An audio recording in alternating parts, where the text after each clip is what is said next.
અમારે જો બાની બધી જ વિધિ પતી ગઈ છે અને અત્યારે 5 વાગે અમે બાનો દીવો મૂકવા ભોળાનાથના મંદિરે અમારા ઘરના બધા સભ્યો જઈ રહ્યા છીએ અને સ્વામિનારાયણની ધૂન પણ સાથે ગાતા જઈએ છીએ। તો ચાલો મિત્રો આપણે મહાદેવના મંદિરે જઈએ।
આપણે મહાદેવના મંદિરે પહોંચી ગયા છીએ અને મહાદેવને આપણે દીવો મૂકવાનો છે અને દીવો મૂકીને અમારા બધા ભાઈઓ અત્યારે જો અહીંયા મહાદેવના દર્શન કરશું અમે।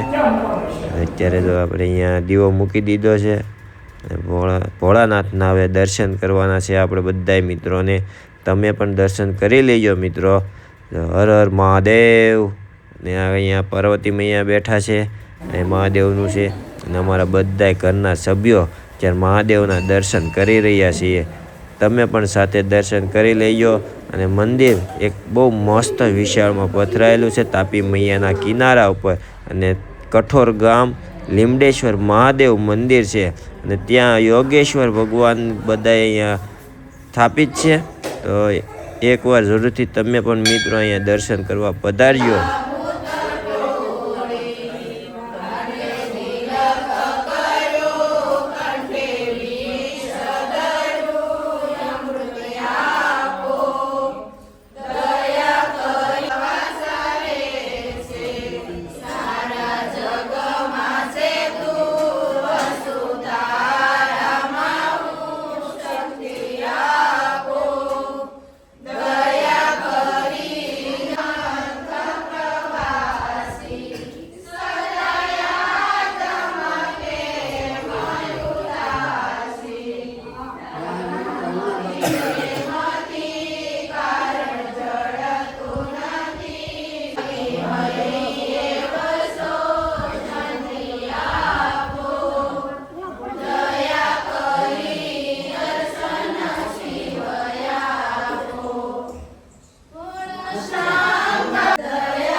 હવે આપણે મહાદેવના દર્શન કરી લીધા છે અને હવે દર્શન કરીને આપણે જો એક આ વિશાળ જગ્યામાં આપણે બધા અત્યારે જોઈશું કે બહુ મસ્ત અહીંયા મંદિર છે અને વિશાળ જગ્યા છે અને એ જગ્યા પણ બહુ સુપર બનાવેલી છે।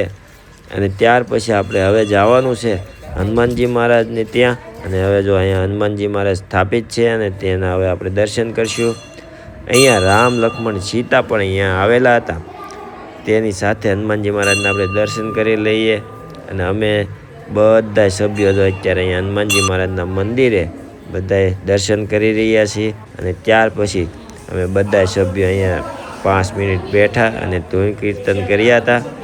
એ મસ્ત આ જગ્યા છે। તમે પણ મિત્રો અહીંયા અવશ્ય પધાર્યો એકવાર દર્શન કરવા।